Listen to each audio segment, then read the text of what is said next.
Start, Katie. So, yes, so it's being recorded. um, thank you, everyone, for joining us for the second tutorial day of Neurotech in 2022. So this is, as you know, part of the new series with more in-depth discussions on a particular topic of in the neuromorphic engineering field. And we are very happy to have Professor Catherine Schuman. She is a professor at the Electrical and Computer Engineering Department in University of Tennessee, and before that, she was a scientist at Oak Ridge National Lab in the U.S. And she does a lot of interesting and exciting work, both on the different algorithms for neuromorphic systems, and specifically evolutionary optimization for training spiky neural networks. So we're very happy to have you here, Katie. And yeah, with that, we give you the floor. Thank you. And thank you, Malika and Elisa, for the invitation to talk to all of y'all today. So as Malika said, I am going to focus on our work on evolutionary optimization for neuromorphic systems, but I also wanted to give you a quick introduction, a little bit more about me.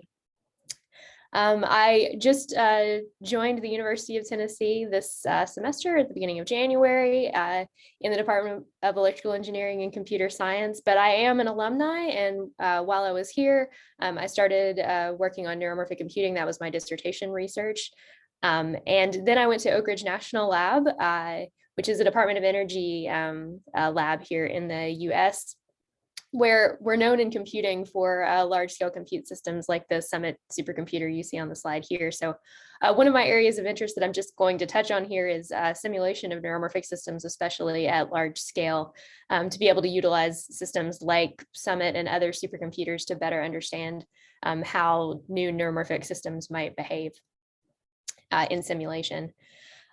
So a lot of the work that you're going to hear has been started when I was a student here at UT for my dissertation research, and continued throughout my time at Oak Ridge through my Leanne Russell Fellowship, and now for my Department of Energy Early Career Award. This work, I do not work alone. I have a large group that I work with, both here at Tennessee and at other institutions. We are part of the TENNLab Neuromorphic Computing Research Group, which was founded here at UT in 2014 by my PhD advisor, Doug Birdwell, and Mark Dean. So I was one of the original members, one of the co-founders of the group, and I participated the whole time that I was working at Oak Ridge as well. Our TENNLab group spans the entire neuromorphic computing stack here at UT. With Dr. Ahmed Aziz focusing on devices, Dr. Garrett Rose doing architectures and devices, Dr. Jim Plank looking at software and applications, and then I focus on the algorithms and applications as well. So Jim and I are coming at neuromorphic very much from the computer science perspective, but we collaborate significantly, obviously, with the hardware side as well. We have affiliated faculty at various institutions. Basically, anytime we have a student that graduates or a postdoc that is part of the group and then leaves, they get to become part of the family, and their institution joins as part of our affiliated faculty. Our students have gone on to work at a variety of different institutions, as you can see here. And the picture there is the collection of all of the people who have been part of TENNLab at some point over the last 8 years. Okay, so one of the key challenges that we're really trying to address in the TENNLab group is a challenge that we see in neuromorphic computing, which is a disconnect between people who are developing devices and materials for neuromorphic systems and the applications research. And so we'd really identified in the early days when we were starting the TENNLab group that there were lots and lots of work in neuromorphic devices and materials, but connecting it up to an application wasn't always immediately easy. And one of the things that we did was we did this survey paper in 2017 where we tried to look at every neuromorphic hardware paper before 2017.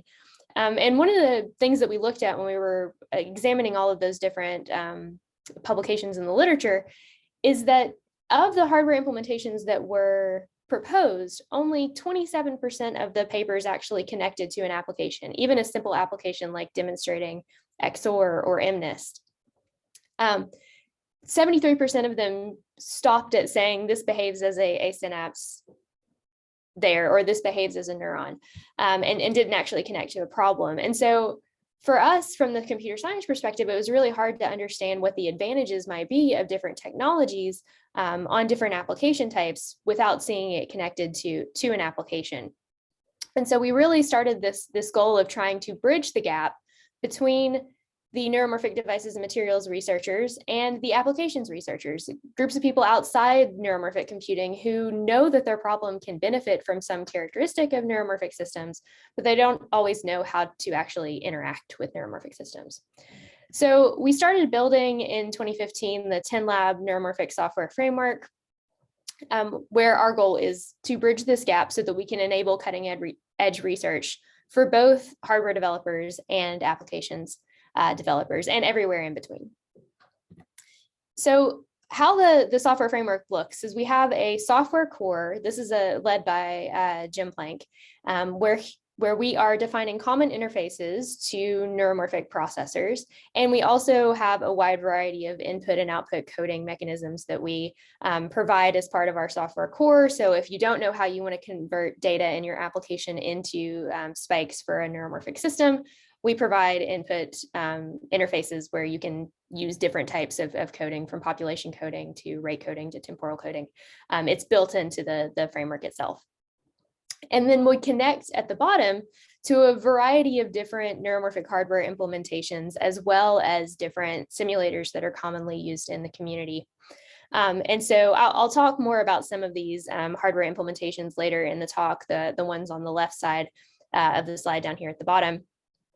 Because we've used this framework to do research and developing neuromorphic hardware with sort of traditional materials and devices, and just doing architecture research, but also doing device research as well. But as I said, if you just want to do algorithms or applications research, we connect to these different simulation environments as well, if you don't have a hardware implementation that you are trying to target. One of the things that we are constantly working on is adding algorithms that are supported within our framework. We have a variety of algorithmic approaches, from reservoir computing and liquid state machines, Whetstone, which is an algorithm that was developed out of Sandia National Labs that is a backpropagation-based training approach for spiking neural networks, supervised spike time-independent plasticity, and we have several others that are not listed here. But the one that I'm going to talk about today and focus on is our EONS approach, which is our evolutionary optimization-based approach. With our algorithms, we then connect up to a variety of different application types that are meant for somebody to come in and be able to easily implement their particular application of interest on top of all of these algorithms and architectures, and to be able to swap in and out the different neuromorphic systems that you are playing with on the back end without having to change your application or algorithm, and also to change out the algorithm that you're using, again, without having to change the application. So this is really our goal, we're doing research at all aspects of the stack, and we want it to be seamless interconnections between these different aspects of the stack so that you can evaluate how changing the hardware or the algorithm or aspects of the application influences the performance on the neuromorphic system. So the way that I sort of came into the field of neuromorphic was asking the question, how do you come up with the right spiking neural network for a given problem?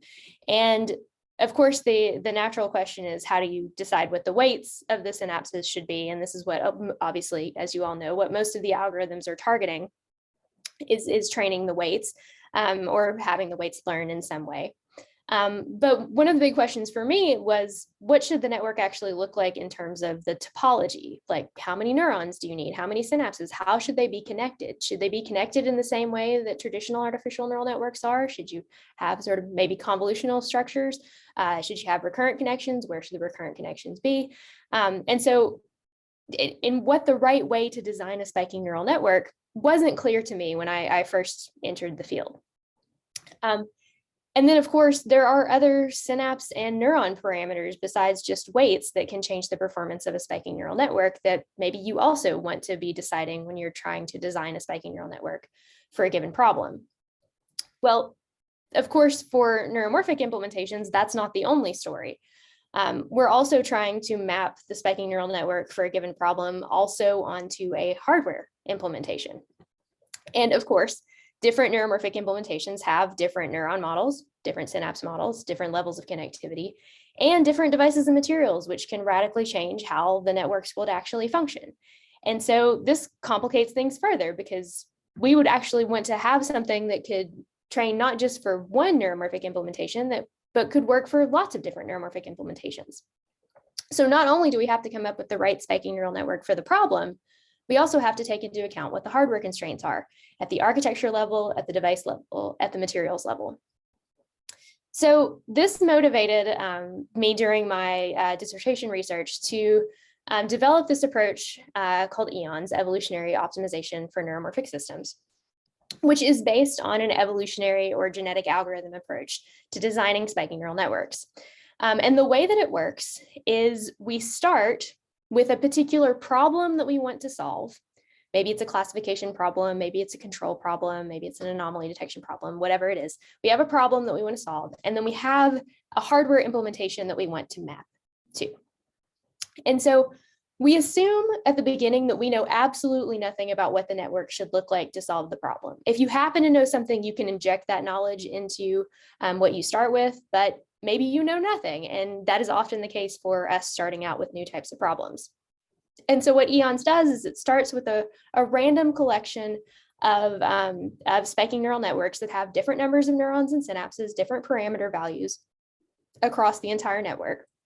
And here I'm showing 4 randomly initialized networks.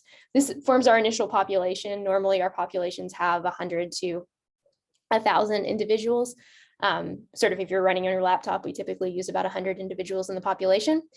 And what we do with those individuals is we take each of them and we evaluate them on the problem. And what that entails in this case is taking each network, loading it onto the neuromorphic hardware, or usually a simulation of the hardware, and then running it on the application or a simulation of the application.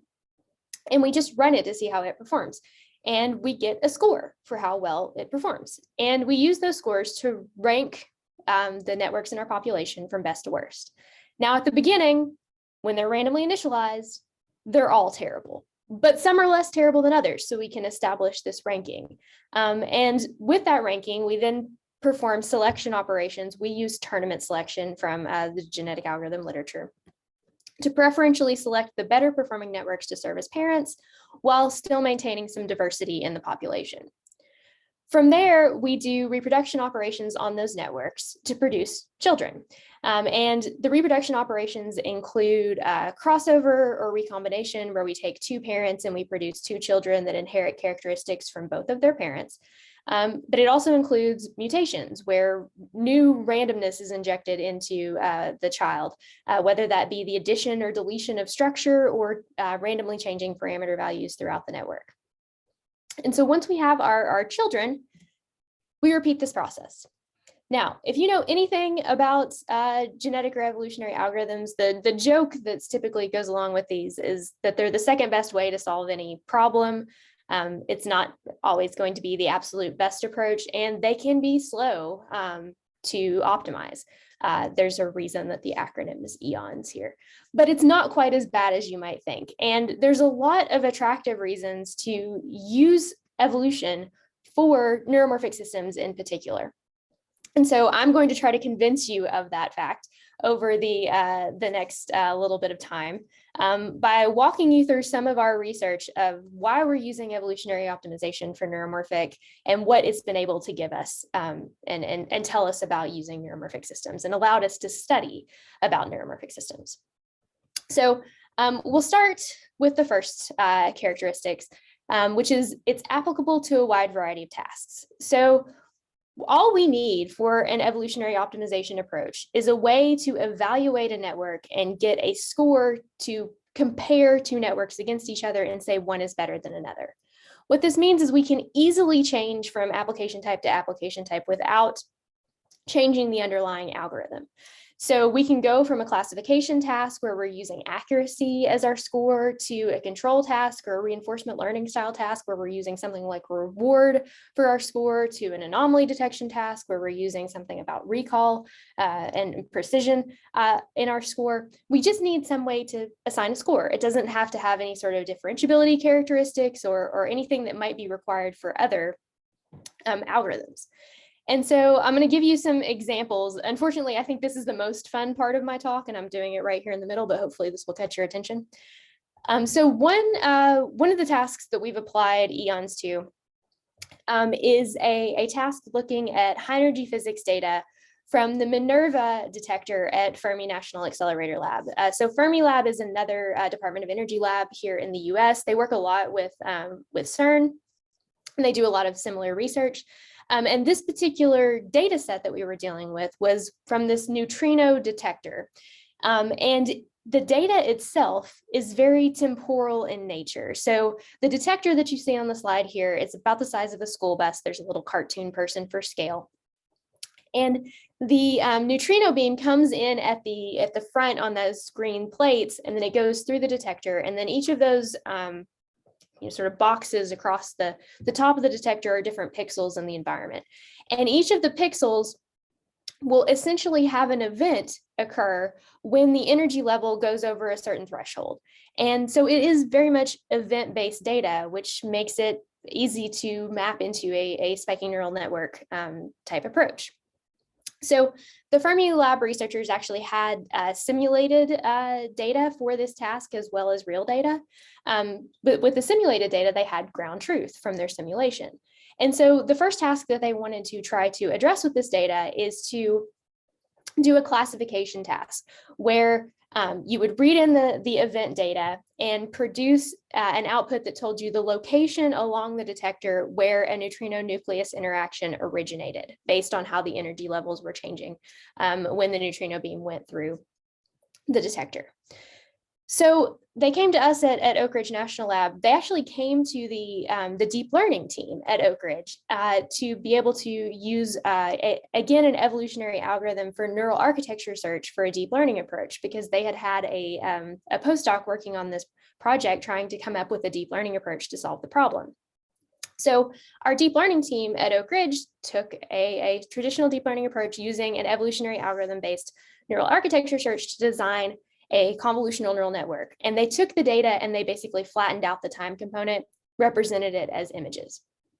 Well, I heard about this data and said that maps well to a spiking neural network approach, because it's essentially events that we can pass into the network. And so we were able to do an apples to apples comparison of the evolutionary algorithm-based neural architecture search result for the convolutional neural network and the EONs approach for the spiking neural network.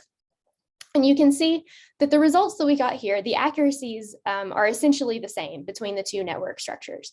But what was really interesting to me, because we were optimizing the topologies for both of these, you can see that the spiking neural network result that EONs came up with is only 90 neurons and 86 synapses. It's actually not even fully connected. There's a couple of the input neurons that it doesn't need to solve the problem that we could actually prune out even further. And if you're familiar with the structure of a deep learning networks, you can see at the end of the deep learning network, there's a couple of fully connected layers. The number in those fully connected layers is the number of neurons in that layer. So you can see that there's a fully connected layer with 196 neurons and a fully connected layer with 98 neurons and one with 11. So even that portion of this network is larger than the entire spiking neural network that we had to solve the problem. Now, for this particular task, we were looking at mapping it onto a memristive neuromorphic implementation. And so we were able to estimate that it would be about 1.66 microjoules per classification on a memristive implementation. In this particular case, energy might not be the biggest thing that you're interested in for, a school bus sized high energy physics detector.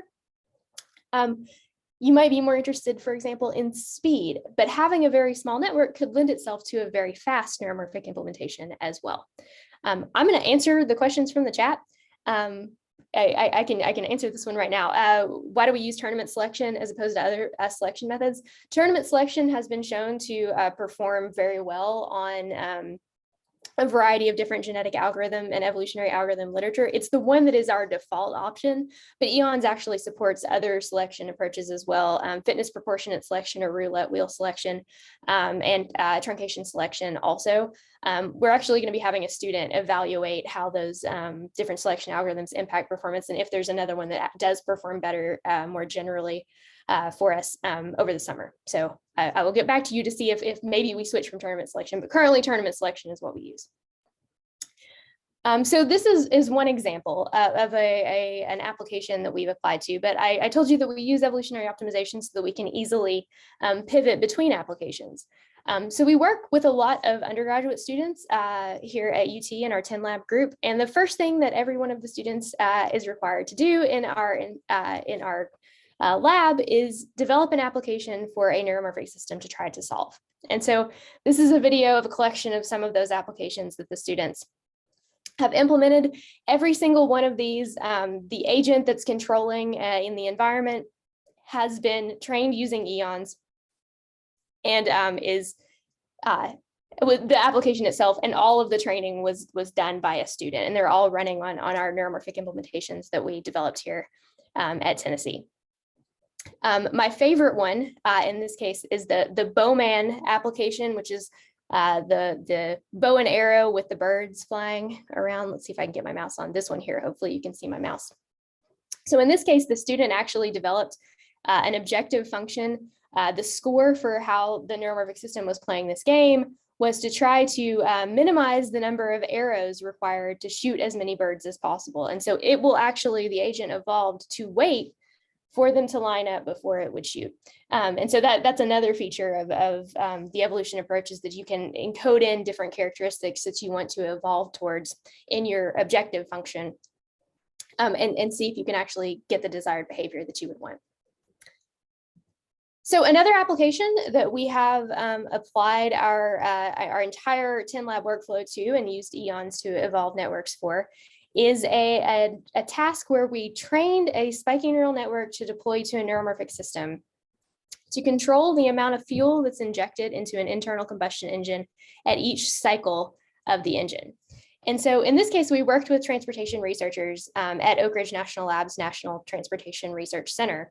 And they were trying to develop control strategies that would basically run the engine at the edge of chaos. So as you decrease the amount of fuel that you're injecting at each cycle, it's more likely to cause instabilities in the behavior of the engine.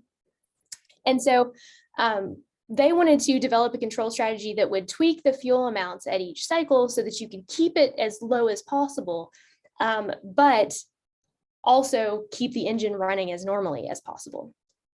And so what we did is we took a simulation of the engine. We actually trained with EONS on the Summit supercomputer. We trained for about 2 hours on 20 nodes of the supercomputer. And we came up with a set of candidate spiking neural networks that we could evaluate. And what we did is we took each of those networks. We had 10 networks that we wanted to evaluate. And we deployed them to one of our neuromorphic implementations, which is an FPGA-based architecture called MicroCaspian. We actually deployed it to that physical hardware implementation and ran it in the loop with the engine. And we had shown in simulation that the spiking neural network approaches were outperforming the fixed control strategies that they had used previously, but we wanted to test to see how it would actually perform on the real engine. So this actually all happened over the course of the pandemic. So I was sitting at my house running on the supercomputer and training networks. And then I emailed the networks to our hardware developer, Parker Mitchell, who was at his apartment breadboarding together an FPGA-based implementation. This was before we had the custom board here, which he then drove to the National Transportation Research Center, but he wasn't allowed to go in because it was during the pandemic. So he just handed it to the transportation researcher in the parking lot, who walked into the lab, plugged it into the engine, and this is what happened. This is the breadboard that our neuromorphic hardware developer came up with in his apartment. I don't know why it's all duct taped together, but real science requires duct tape. So This is interfacing with a microcontroller that is plugged into a lab view system. I'm going to run the video now. The transportation researcher took this video for us so we could see how it was working. So it was interfacing with LabVIEW here, getting state information from the engine in real time. That's being passed to the neuromorphic system, which at each cycle is outputting the fuel amount that will be injected back into the engine. And that is the engine itself in the engine lab running there. And what we found is that of the 10 networks that we had trained, 3 of them actually performed just as well or better on the physical engine than they did in simulation. 7 of them didn't. And so we're still working on refining both the simulation and the, well, primarily the simulation work, as well as using data from the real engine to inform the evolutionary process. That's something that is ongoing work as well. But this was really exciting because this is a problem that I know literally nothing about how internal combustion engines work, but EONS was able to discover networks that could address this problem, and we could deploy and see a neuromorphic solution in action. This last example that I'm going to give you is also a control task, and this one is actually a project that we've been working on for about the last year, and we have lots of students who are working on this project with us. In this case, we wanted to have this 1/10 scale Formula One race car that we are using EONS to train a neuromorphic controller for, that we can deploy to that same FPGA-based neuromorphic implementation that would control the car in a racing environment. And so there was actually the F110 community has a simulator that's available. It's an open source simulator that's actually structured like an OpenAI gym environment, which our framework already natively supports. And so we were able to easily pull in the simulator, use EONS to train spiking neural networks that we could then deploy to the microcasting car. We actually started by simulating on the Jetson that's already on the car. We're using this car for deep learning testing as well, which is why we have the Jetson. But then we actually deployed to the physical microcasting card to run as well. So we did the exact same workflow where we trained in simulation and then deployed to the physical car. And this is what the simulated environment looks like.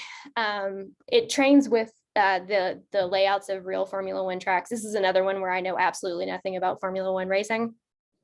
And so you can see, hopefully, the little black dot there is the car driving along in the simulated environment. We had 5 training tracks, 5 real Formula One training tracks that we used EONS to train on. It had to perform well on all 5 of those tracks. Then we tested it in simulation on other Formula One tracks. And then we proceeded to deploy to the physical car once we were confident that it would potentially perform well. In the interim, before I get to the physical car demonstration, one of the great things that I like about our TENNLab framework is that we can easily evaluate, once we have an application developed, we can swap out the hardware implementations, but we can also swap out the algorithms. So we actually evaluated and compared evolutionary approaches for training spiking neural networks with imitation learning approaches for training spiking neural networks.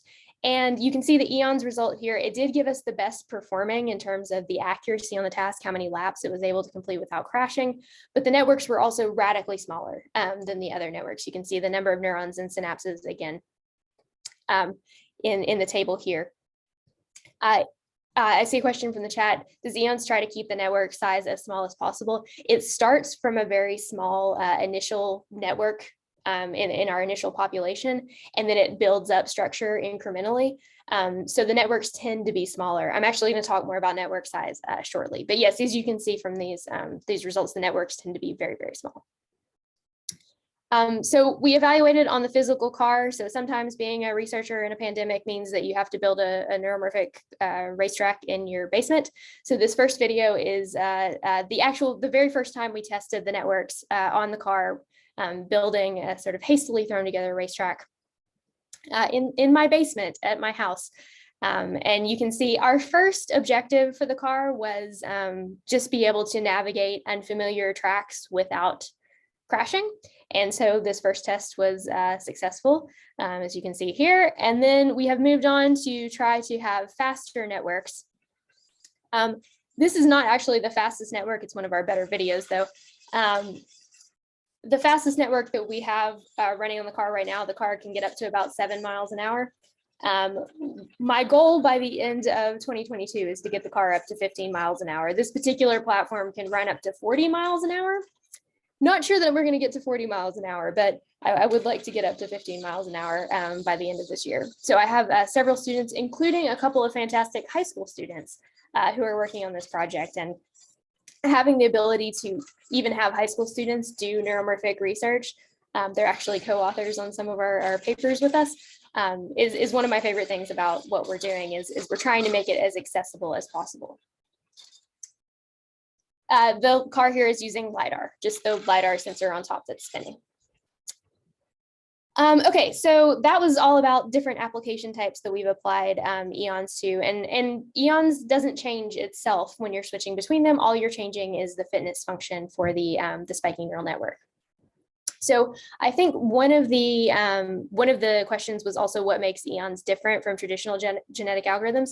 It's evolving the topology and the parameters. So we use our custom representation of the network in the genetic algorithm rather than using the traditional genome.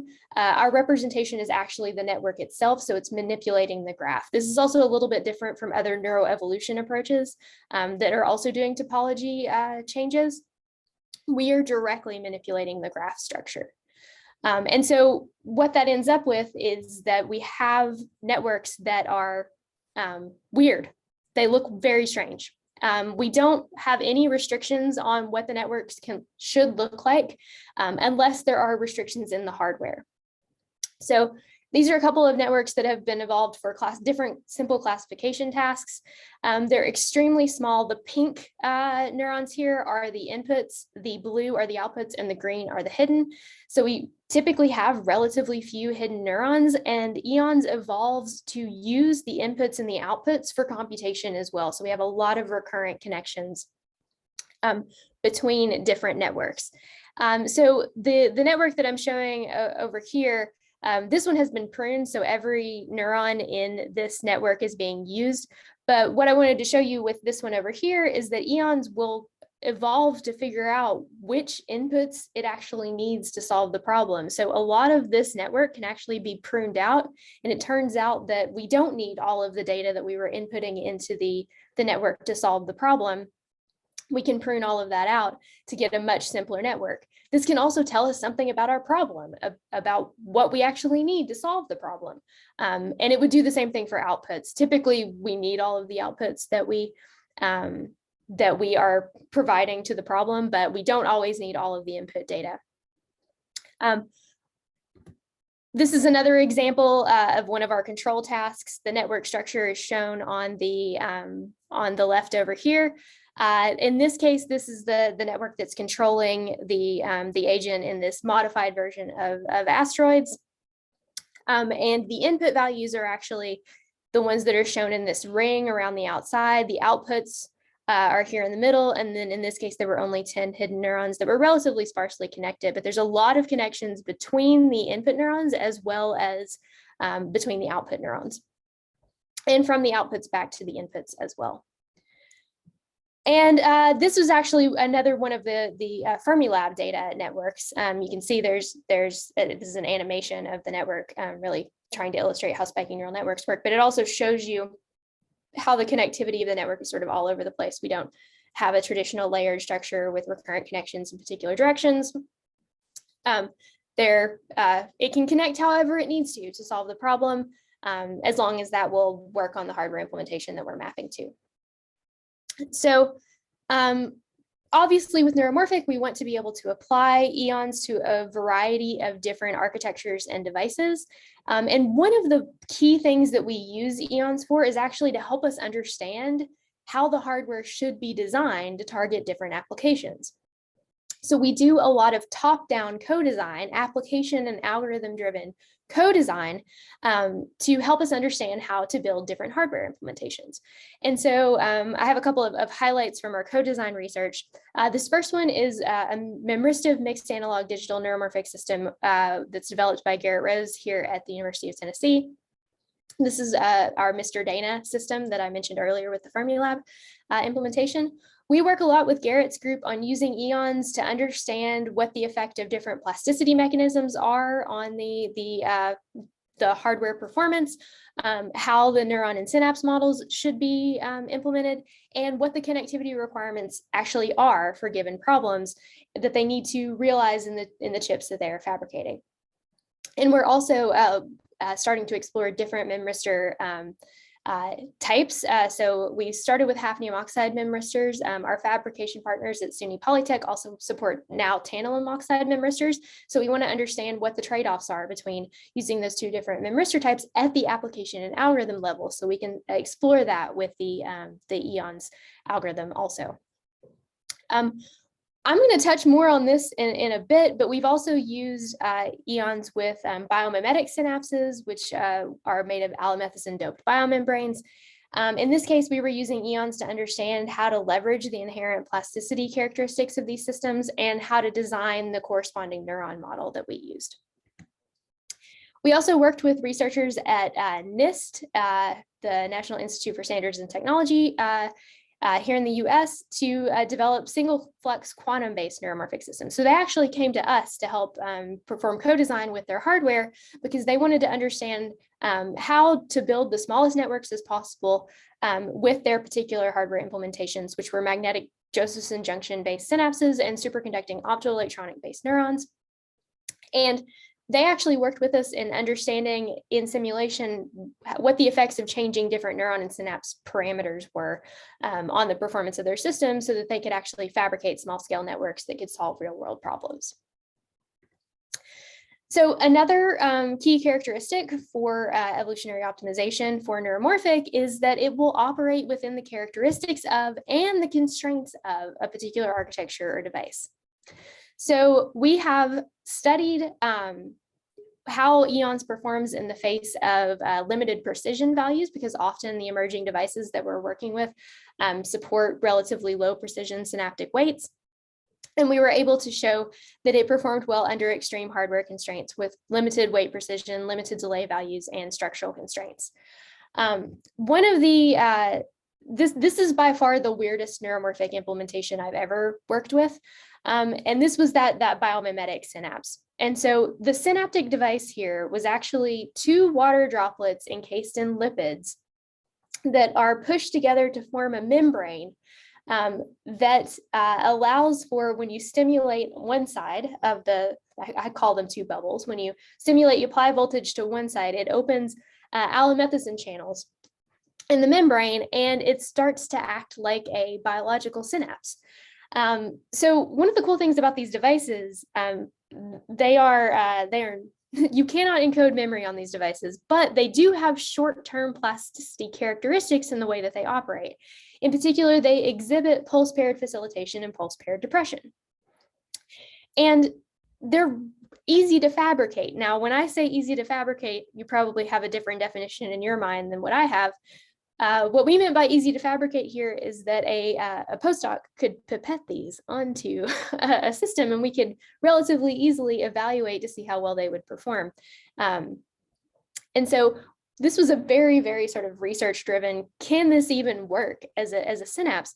It can't hold a weight value, but it has plasticity on it. So maybe it can actually help us solve real problems.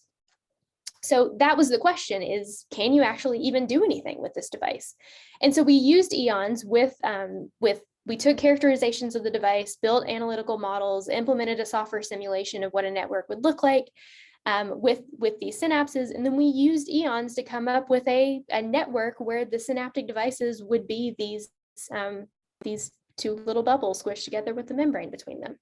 And we were able to show that we could do EEG classification with this network, and that performed as well as all of the other neuromorphic implementations that we evaluated for that task. And in fact, the network, again, was extremely small. This network only had 6 neurons and 6 synapses. So this was really exciting for us because it demonstrated that, yes, these can act as synapses in real neuromorphic applications. So EONS can be easily combined with other training approaches. So if you just want to use EONS to come up with the structure of the network, you can, and then use some other learning approach to come up with what the parameters should be. You can easily do that, and that is something that we've done. For example, we've used eons with different plasticity mechanisms to evolve or learn or change the weight values. But one of the other projects that we've done, this was actually a dissertation work by one of our PhD students in the TENNLab group, was focused on reservoir computing. And in particular, he was really struggling with how to come up with the right reservoirs to tackle different problems, because the same reservoir that he would come up with one problem wouldn't work on another one. And so the first thing that we evaluated was said, okay, well, let's just try randomly generating different reservoirs and seeing how those perform, what the variation in performance is when we're just randomly generating them with certain characteristics, of course. And then evaluating them based on the sort of networks, if we were using eons to evolve the reservoir, and still, of course, training the weights for the readout layer in the way you would always do it.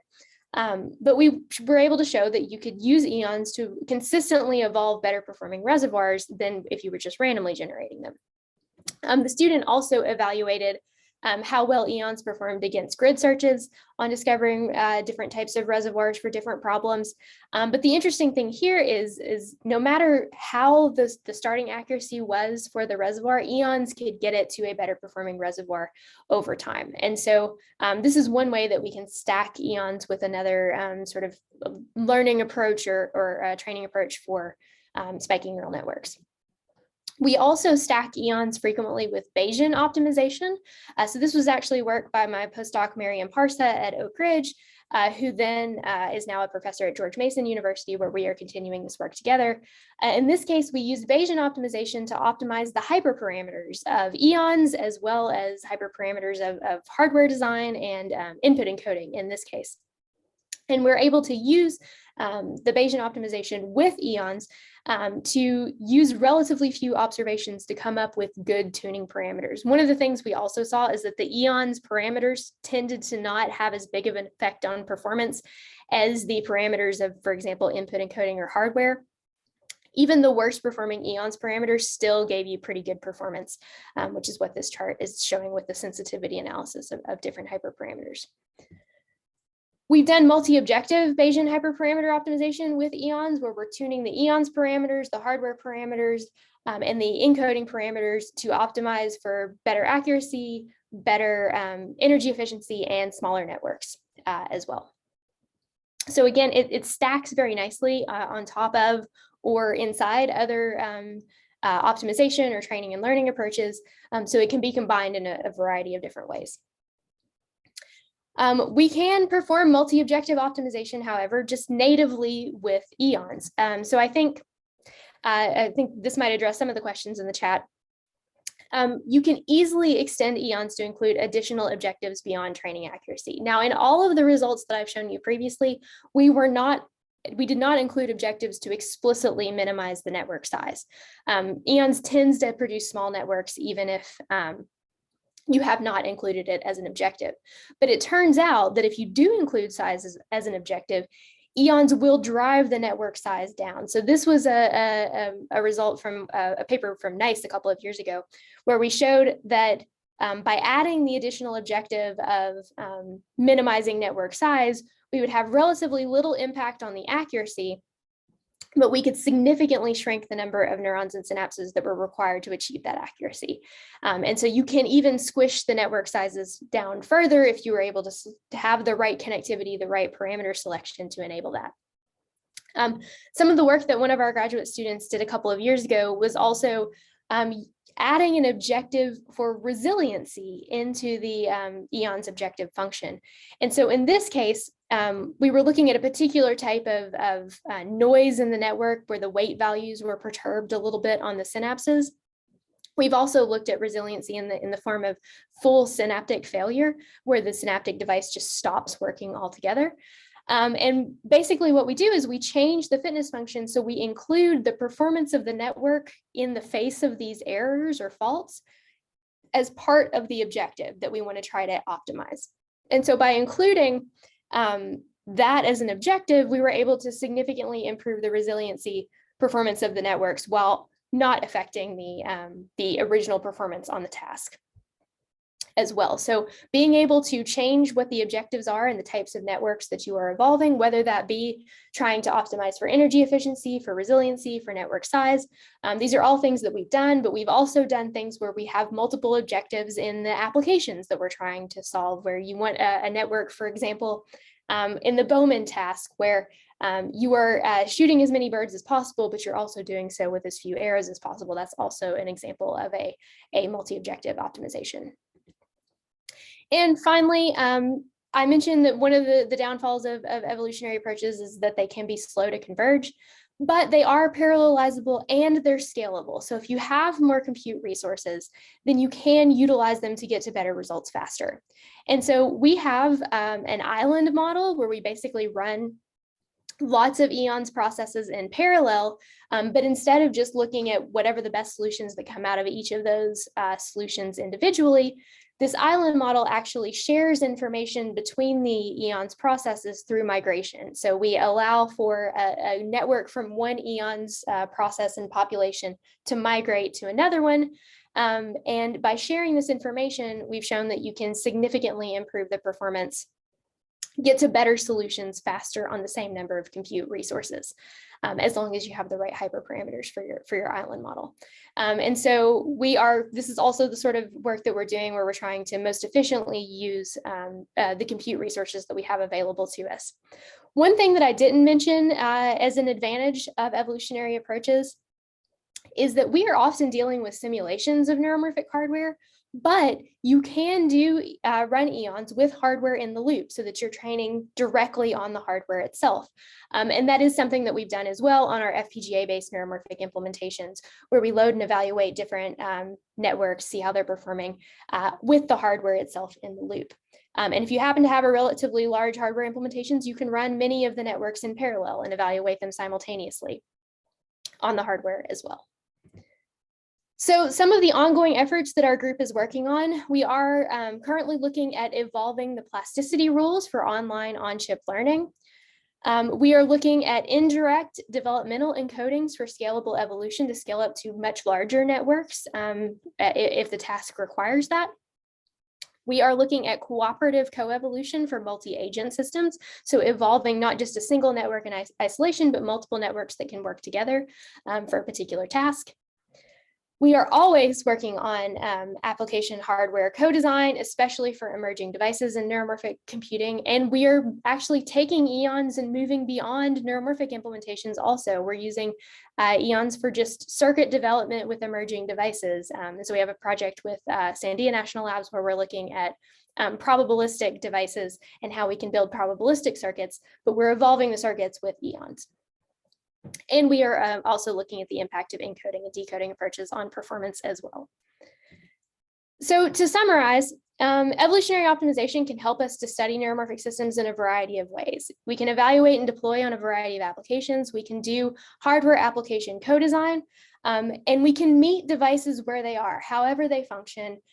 We want to try to utilize the characteristics and the capabilities that are inherent in the device, but also be able to train within whatever constraints there might be for a particular device.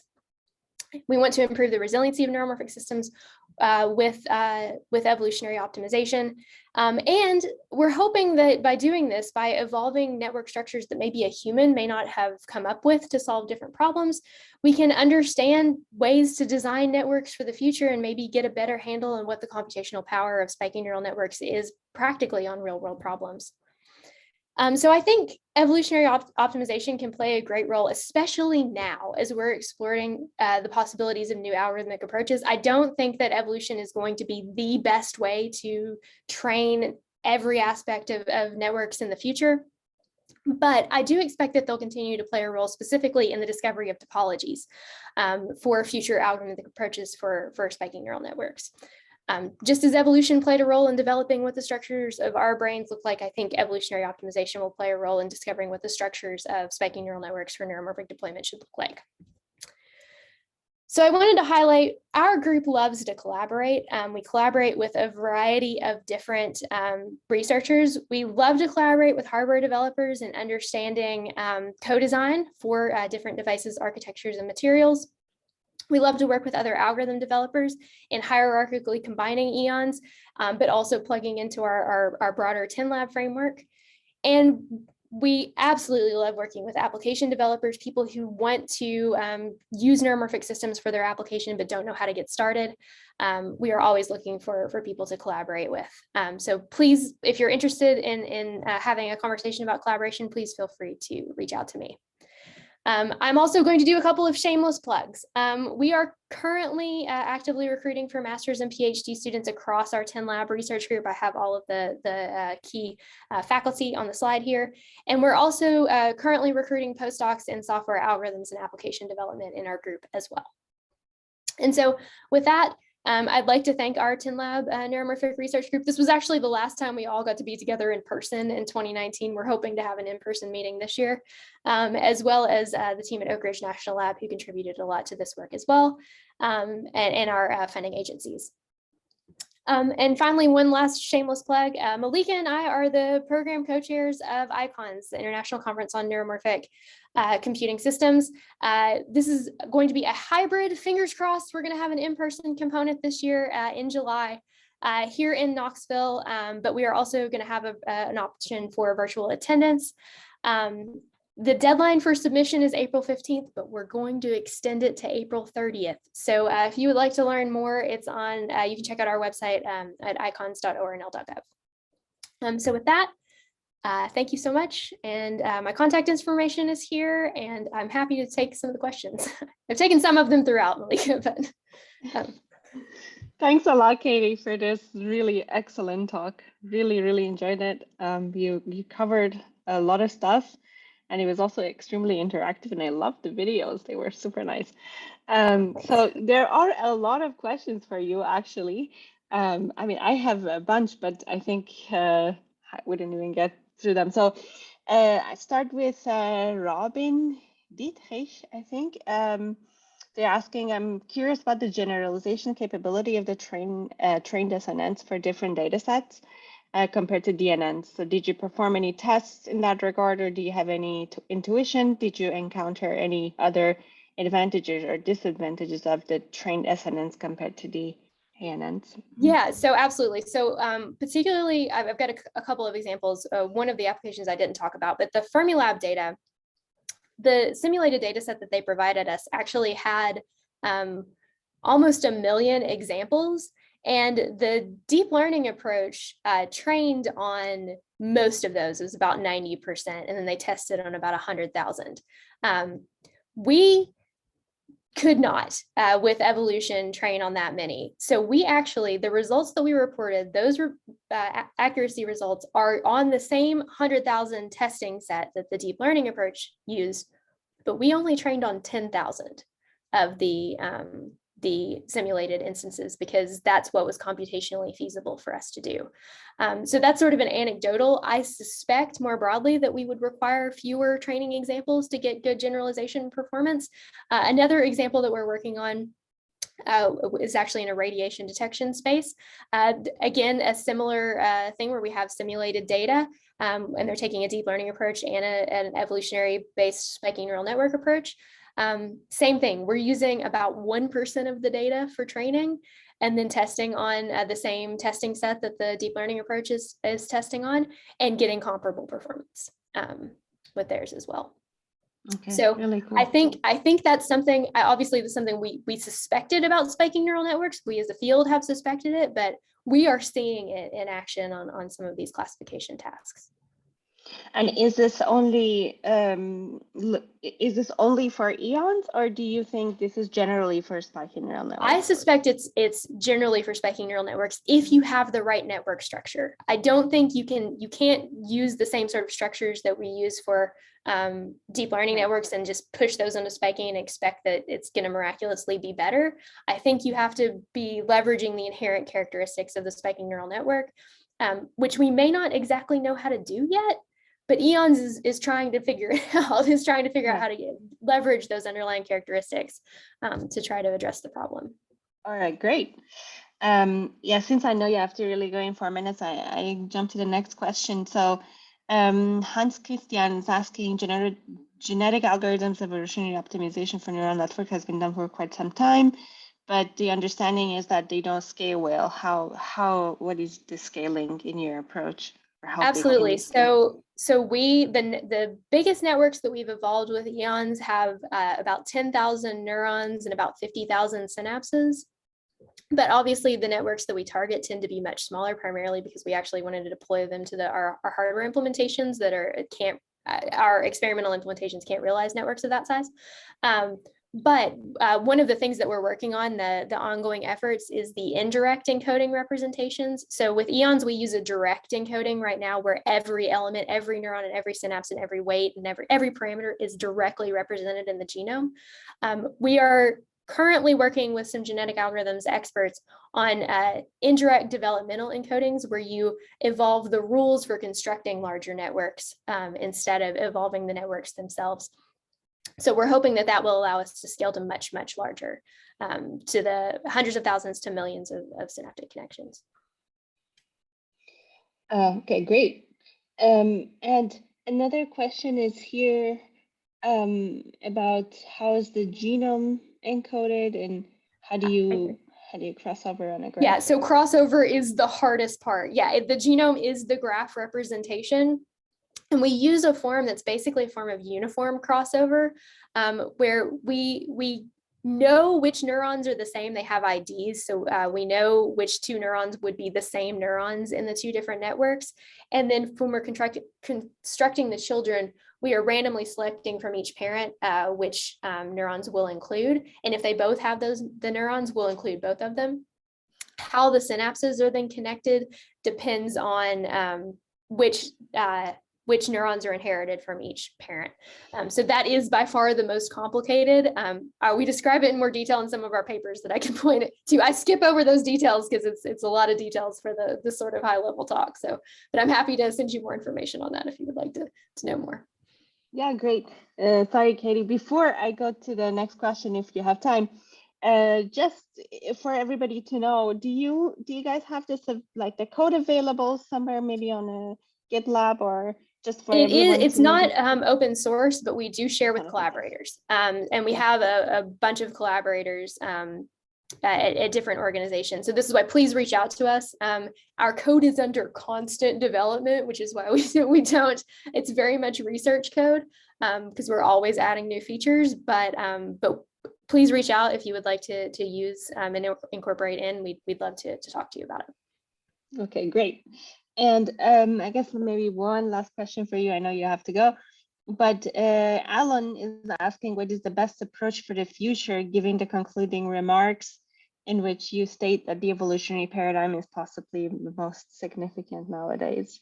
I think as we continue to take inspiration from neuroscience about the way that we should do learning at the sort of parameter level, I think those are the algorithms that are going to continue to evolve, forgive the pun, as we learn more, as we take more inspiration from neuroscience. And there's a tremendous amount of work, as you all know, and you all are doing some of it, in the development of these sorts of learning approaches. But what we know from neuroscience and sort of the development process is that you start with all of the structure you're going to have pretty much. There's relatively little neurogenesis in the brain. And then it sort of prunes over time as you're learning through these different processes. But coming up with the right structure to start with for given problems that you can then refine over time with those future algorithmic approaches, that's where I think the role that evolution can play moving forward. But I think we're still coming up with the bio-inspired approaches that can do the parameter evolution and learning that would be most effective for the future. All right, great. I think this is a great place to stop. It's about very futuristic. And Robin sent you a message saying that they would like to collaborate, but I guess they can write you an email. Please email me. My email's on the slide, so we can follow up. Yeah, that would be great. All right, great, Katie. Thank you so much for being here with us. I don't know, Elisa, do you want to say some final remarks? It was a very inspiring day. I want to thank Katie. So thanks very much. It was a super nice talk. Thank you. And yeah, so as you know, we are going to upload this video. So in our YouTube channel and Switch tube channel. So if you want, you can follow the channel and so you can be updated with all the latest videos. And yeah, so, and don't forget that on Monday, we have another huge event. So we have the work groups event. So we have 4 work groups, industry, science, ethics, and bridge. So we have speakers and panel discussions. So it's a pretty nice event. So you can go on a website, you can sign up and you can participate and be active in the panel discussion because it's really important for the community. All right, great. Thank you again. And thanks, Katie, for joining us. Thank you. Bye-bye. Bye. Bye.